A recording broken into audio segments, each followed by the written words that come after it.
Welcome to Finding Holiness, where we delve into timeless Torah wisdom, revealing the sacred in everyday moments.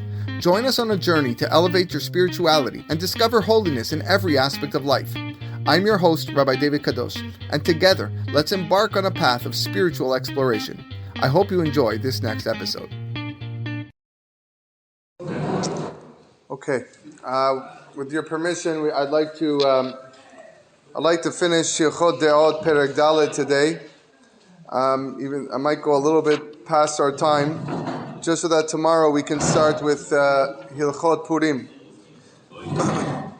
The Rambam ends this chapter of health. We've been speaking about health, what to eat, what not to eat, to drink, how to bathe, how to not to bathe.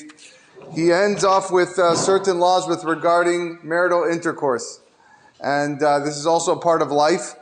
And there's things that we have to worry about according to the Rambam. And that's how the chapter ends. So we'll conclude with the chapter as follows. Shichvat zera hi koach haguf vechayav umora einayim. A man's shichvat zera, a man's semen, is what gives his body strength. It's his life force. It brings light to the eyes. Kol zman shetetzeh beyoter haguf baleh vekocho kaleh vechayav ovdim.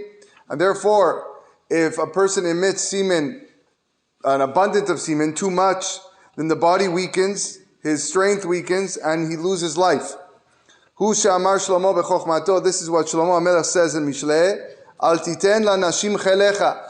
Don't give your wives your strength, your chel, too much strength. Udrachecha lamchot melachin. And with your behavior, you will lose your prestige, your kingship. Kol hashatuf biv'ila zikna kofetzet alav. A person who is constantly engaged in relations, zikna, the old age will jump on him, meaning he'll age quickly. Vechochot tashesh, again, he will become weak. Ve'einav kehot, his eyes will weaken, will lose sight. Ve'reach ra nodef mipiv umishechyo, and he will get a bad smell from his mouth. Us'ar roso ve'gabot enav ve'riseh enav nosher.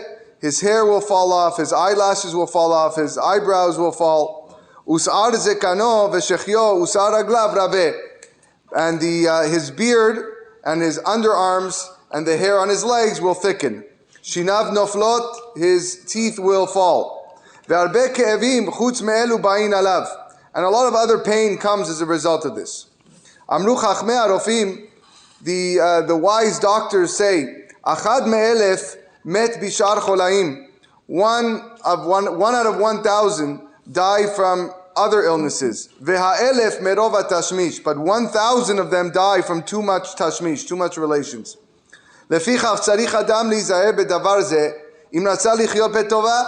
A person needs to be careful of this if he wants to live with goodness. He should only have marital relations when his body is healthy and he has strength.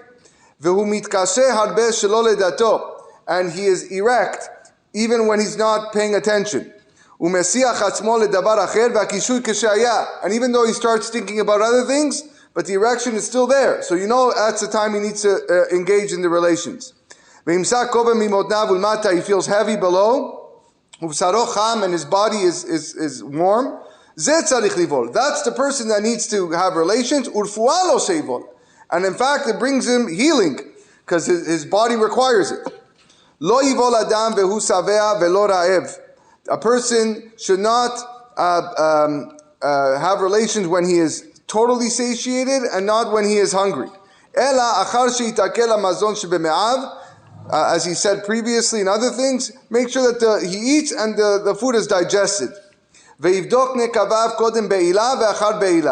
He has to check whether he needs to go to the bathroom before be'ilah and after relations. He should not have relations standing, or sitting. Not in a bathhouse, or a day that he plans on going to the bathhouse. We spoke about last class that once a week they used to go at least to the bathhouse. Velo b'yom hakaza, not the day that he lets out blood. Velo b'yom yetziyah laderech or biyamin haderech, or the day that he's traveling, or the day he comes back from travels. Lo lifnehem, lo lecharem, or the day before, prior, or after. Anybody that accustoms his ways to follow like I've taught, Ani arevlo, I am a guarantor. She'eno bali decholi kol yamav. Because you follow what I said in this perek, you will not be sick all your days. Ad sheyazkin harbe, until you just get old, v'yamut, and you will die. Ve'eno tzarich larofe, you will not need a doctor. V'sheyeh gufo shalem ve'omed al burio kol yamav, your body will be healthy and strong. Ela imken haya gufora mitchila briyato, unless of course a person was born with illness, he was born with a body that had sickness, or he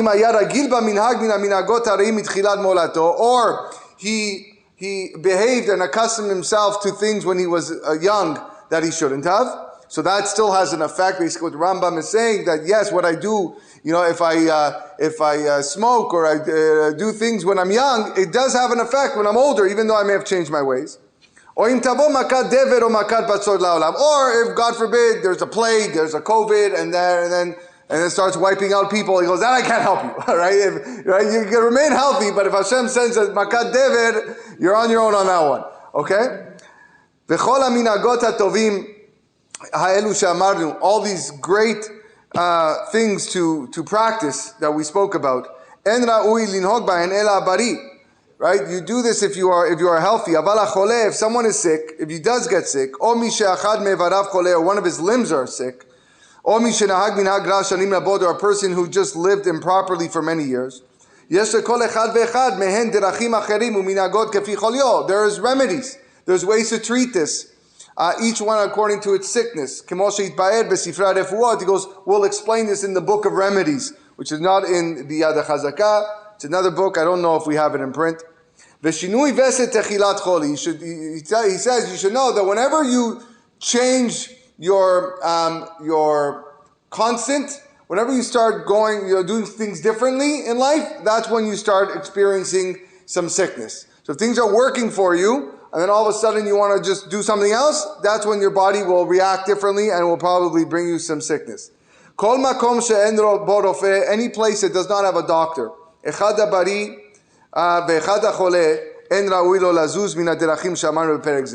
if you don't have a doctor, then you got to follow exactly what I wrote in this book. In this chapter, it's going to bring you goodness. However, at the same time, he concludes the parak as follows: any city that does not have the following 10 things in the city, a Talmid Chacham should not live in this city, and I will go out to expand to include, really nobody should live in this city. Ve'eluhen, Rofeh, number one, a doctor. Ve'uman is a person who can let out blood. Bet HaMerchatz, a bathhouse. Bet HaKiseh, that's like a bathroom. Umayim Metzuyin, ready, drinkable water. Kegon Nahar or Mayan, like a river or a spring. Ubet HaKnesset, a synagogue. Melamed Tinokot, someone who can teach children Torah. Lavlar, a lavlar is like a scribe. Vegabai Sedakah, a person who takes care of the charity needs of the community. And last, Ubed Din Makin Vechovshin, a Bed Din that is able to give out punishment and lashes for people that misbehave. So if there's any city that does not have those 10 things available in their city, then the Rambam suggests you don't live in that city. So that concludes Perek Dalet of Hilchot Deot. We'll continue next time with Hilchot Purim, and then we'll come back to this probably after Pesach. Or maybe actually next season.